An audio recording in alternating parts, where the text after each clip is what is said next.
All right, guys, happy Wednesday. Let's go ahead and get started. We'll go to Mark Long and then Gary Smits for the first two questions. Yeah, hey, Doug, good morning. How pleased have you been with Tyler Eifert, who gets to go home this weekend and be a visitor for the first time in 8 years in Cincinnati? Yeah, I mentioned something to him. I was like, we're getting audio all right? Hold on a second. It's coming through with a little echo. Try again, Yeah. Coach. Testing 1, 2, 3. That's better. Okay. Yeah. Yeah, we're good. Yeah. I was just talking to him early on in the week saying, hey, we're going back to Cincinnati, and you're really lucky because normally you'd be taking us all out to dinner in the best place or bringing stuff in or anything like that. And then I told him about kind of what the empathy is of these players that are going maybe back to where they played, where they know a lot of people, or back to where they're from, and family and friends and all that might not be able to attend the game depending on what the protocol is in each state that we play in. So you'd have to ask him if that's a good thing or a bad thing. Sometimes you get overwhelmed with that stuff, and but a lot of times it's really good to be able to see family at some point. But once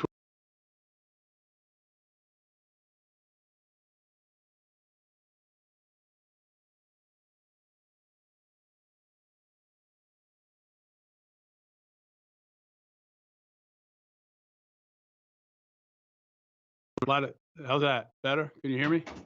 Oh, okay. Tad plugged something in. What is going on? So, Mark, did you get the rest of it? I just said I was talking about a lot of times after a game you like to see your family before you go, but so because of the protocol that how we travel, we're pretty much locked in a bubble. I'm not sure what's going on over here, guys. Well, Apologies for that.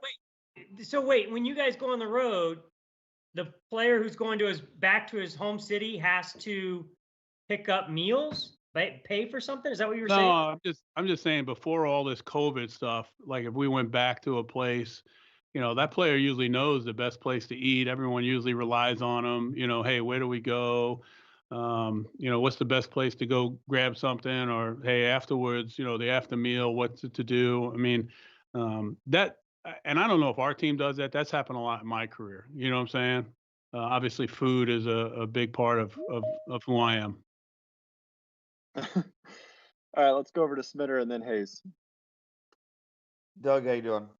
Good. Gardner talked after the game about Miami played a bit of a soft zone, and and he talked about some of the difficulties there. Was that because you were missing DJ and they got away from their man-to-man because they knew that they didn't really see anybody else who could beat him deep like DJ could? Or are there some things Gardner could do to combat a defense like that? I think it's a little bit of everything. I think, we've got to do a good job for him. The past game there, more of a game plan type defense, so, you really don't know what you're going to get in some of the normal down and distances. It was a short week. So, putting that stuff in is a little bit challenging, what I'm saying, for, making sure you have enough stuff. And then obviously when you lose DJ, that hurts too. So, Gary, I would say it's probably all of those things come into play. And, we just got to be able to go and make some plays. And is it up to Gardner to recognize that and check down to some other things? And I've also seen some analysis since then that he didn't play as bad as maybe we thought he did. Is that what you saw on film also? No, I thought he took some shots that we wanted him to take. I thought he did a nice job. I think anytime you lose a game, everyone's going to walk away and say, "Hey, I wish I could have done a better job." Coaches included, myself included. So, I think that's always going to be the way people look at it. I don't think, and if you're not looking at it that way, then you probably have some difficulties. I think if you walk away and you're like, well, I did everything I can. I mean, that goes against everything that we're trying to get done as far as, a team concept where we're trying to get better. Okay, thanks, Coach. Yep. Thank you, Gary. Let's go Hayes and then Mia. Hey, Doug, how is AJ Cann playing for you? I think he's playing as good as he's played. I mean, since he's been here. I mean, and we're talking about, he's had 3 really solid football games. I think he's playing at a really good level.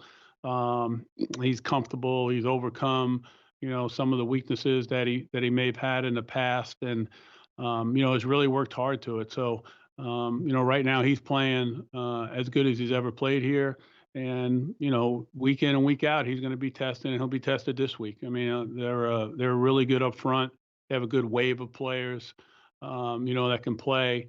But AJ's playing well, so I'm happy for him because he's taking a lot of heat. He's worked real hard. He's one of those guys that just he'll play when he's banged up. He's always at practice. He's always studying. He's always working, and to finally see kind of some of the success that he's had this year is really, really a good thing for me, but I'm sure especially for him because of the amount of work he's put in. What was the biggest stride that he made overcoming a weakness? Yeah, I just think some of the footwork stuff, some of the leaning stuff, those things. I mean, he's done a nice job of that, and he's always done a nice job in the run game. But he's worked hard at really cleaning up a lot of his game just from a technical standpoint, and I think that's really helped him. His patience is better. Much better awareness. I would say overall, I mean, he's really done a nice job. He really has. Great, thank you. Mm-hmm. Thank you, Hayes. Let's go over to Mia and then D-Rock. Hey, Doug, obviously you guys made a couple transactions and signing the kickers, creating some depth there. I'm just curious, as far as releasing Timmy Jernigan goes, what went into that decision, and how do you feel about your depth at the interior of the defensive line? I feel good. I mean, obviously now we've got Doug Costin, who we like, that you guys really haven't seen a lot of coming up, and he'll be playing, in a rotation, and he has flexibility. And then obviously we brought Daniel up, from the practice squad, and he creates a lot of flexibility for us to move some people around that we think we can get more production out of. So that was the reason why, those moves were made. And then, obviously, our kicker was, injured, so we had to go out and, bring in, a kicker, and we wanted to make sure we had 2 just in case anything happened, whether it be COVID or an injury during the week. Awesome. And then just any updates on DJ Chark as far as passing those tests you told us about on Monday? Yeah. I mean, right now the test, he's passed it. He'll be out on the field. He'll be back at practice today in a limited role. So we feel good about that. Awesome. Thanks, Doug. No problem. Nice hat. Thank you, Mia. Let's go D-Rock and then Gene. Don't shake your heads. Doug, the COVID outbreak, I guess, in Tennessee, and we're seeing how it impacts 2 teams, possibly 3, maybe even 4, depending on what goes on. This is kind of the worst case scenario that you guys were worried about as coaches, right? I think anytime, something affects the team, from a standpoint of COVID, I don't want to, I mean, it's a problem. You know what I'm saying? I don't want to say it's the worst, because obviously, things could get worse, as far as what may happen or may not, down the road. So I don't want to speculate towards that. But I really believe that the way the league has set up the protocols and the contact tracing and everything from that nature, has at least given us the ability to go ahead and continue to play these games. I think that this is a great opportunity right now for all of us, in this league, coaches, players, support staff, to remind ourselves of, with a lot of these openings that are going on, of our awareness of once we're outside the building and what we're doing. And, knowing that you test every single day, that doesn't mean that you're not going to be exposed to it, because those tests don't come back till the evening.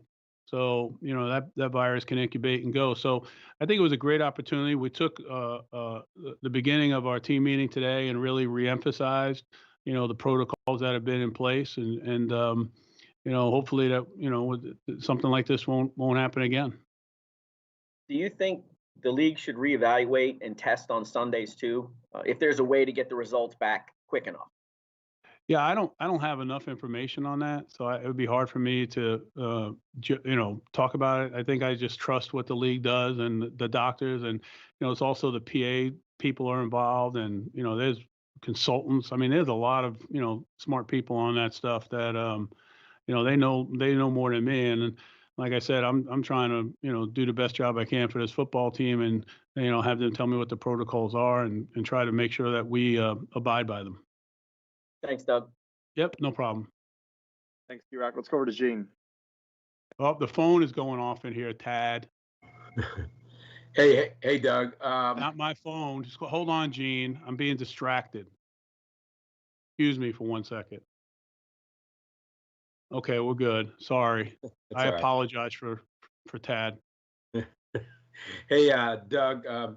You guys have done a pretty good job in terms of shoring up the run this year. What about in terms of getting the pass rush going? Is this something that you anticipated would be harder to get going as opposed to improving on stopping the run with a young team like this? I think it's easier to come out there and be able to improve on stopping the run. I just think you have, from a standpoint, if you have much more body types, to go to be able to do that. I think it's very difficult, to go out and really get, the pass rushers. So this way, you have enough of them where someone's going to be singled up and someone's going to have to win. I think that Josh, Calebon, and I think obviously we're banking on Smoot, and even maybe Hamilton and a couple other guys that can get in there and get the rush. But it's the one thing I say is that all of that, I always look at pass rushes. You can see when someone beats someone one-on-one, like right off the bat, and goes ahead and creates a sack with a good move. And you see those top level guys, at times doing that. I think Josh has been, close, but like I said, close doesn't really mean a lot. It's a game of inches and what you can do.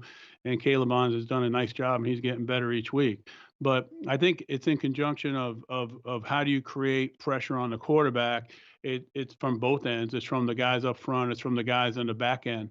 Making sure that we cover. And I've always said that, even when, I've been with teams that had a lot of sacks, all the media attention and attention around outside of the building was always on the players that are creating those sacks. But really the guys that are creating it are in the back end at times. So I think, it's a truly a group effort of everyone working on, because that's where I think the term where you hear coverage sack comes on, right? I mean, we've all heard that term before. That's a coverage sack. So, you just got to be able to make sure that, hey, listen, if that quarterback's going to that first read, sometimes even the second, but mostly the first, if he's going to that first read and that first read's open, unless you just completely whiff, it's going to be very difficult to get guys down. So, we're working on this group effort to try to get a little bit more pressure on the quarterback.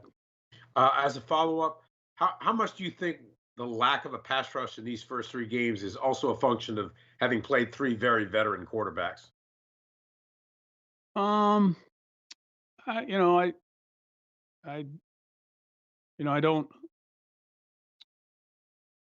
I think all the quarterbacks that are playing are very good. I really do. I mean, you don't really play in this league, the ones that we play or have, or like the quarterback we have coming up. And that's why I don't want to get myself into a bind of saying veteran quarterback and rookie quarterback, because I'm going against a first year quarterback in Joe Burrow who doesn't play like a rookie quarterback. He can run, he can move, he's got a quick release. He can, throw the ball. He can hit all the different spots. He's got a hell of a lot of talent around him, and he's a very talented player. He's tough as hell. I mean, you see that on film. So I think whenever you're playing, these quarterbacks, when their first reads are open, it's always going to be tough to generate a pass rush. Thank you. Yep. Thank you, Gene. Let's go over to John Shipley, and then we'll finish with Jamal. Hey, Coach. My question is actually going to be about Burrow. Just with a rookie quarterback, there only really being 3 games of his NFL career to base it on. How much of what he does are you guys looking at what he did in college to really prepare for him? Well, I think we're looking at. I think 3 games is enough. You know what I'm saying? But we Mhm. we understand who the player was. When he was in college, I think that the transition that he's made, despite an off season, I can't tell you how much credit I give him because it's unbelievable. I mean, that's why I wanted to make the distinction with the last question of veteran quarterback, rookie quarterback. Sometimes you see people play in this game, and you by nature they're rookies, but they don't play like rookies. By nature they may be free agents. The guy we have, and doesn't play like a free agent. Doesn't play like a rookie. I look at Joe Burrow as a guy that's not playing like that. He's not a guy that is gets rattled. He's not a guy that may get confused. He's definitive on exactly what he's doing and his footwork. Plus he has the ability to extend plays and run. So I would say what he's done is a credit to him and that staff because without an offseason to be able to be as comfortable as he is and as tough as he is in the pocket is I tip my hat off to him. I mean, he's done a great job. Thanks, Coach. Yep. Thank you, Shipley. And let's finish up with Jamal. Hey, Coach, we kind of talked about how your run defense has improved a little bit. How big of an impact has Miles Jack and Joe Schobert have on the improvement in the run defense this year? Oh yeah, I think they've been excellent. I think Miles has been playing, his best football. Really, I think kind of like the AJ Can question. Miles has had flashes before. I think the consistency of how he's playing is up. I think both he and Joe have done a nice job for us. That obviously helps us quite a bit. I think it's something that we need to, again, I don't want to say that we've gotten to where we need to be. I think there's still a lot of improvement that we'll make, in the run game as we push forward with, the guys that we have. So, I think both those guys have played well, and I think Miles is playing at a very, very high level right now. And I know the defense isn't exactly where you want it to be, but how helpful is it to have 2 guys that have worn that communication and played that Mike linebacker spot to really help some of those younger guys make sure they're in the right positions they need to be and seeing the right things on the field? Yeah, both of those guys are great communicators. We just got to make sure that everyone else is, that can listen and hear. Meaning that, the calls are coming out quick. They're making their calls, and the guys up front, you guys in the back end, everything we do. As the game calms down, we've been communicating much better, but we've got to come out in the beginning of the game and communicate well and make sure that we're all getting it. Now we're doing a great job at the linebacker position, communicating. We just got to make sure we do a good job up front and in the back end too. Thanks, Coach. Yep. Thanks, Shipley. We'll see everybody at 10:50 with Jay Gruden. Thanks, guys. Thank you. Thanks, Thanks, Doug. Ed. Ted.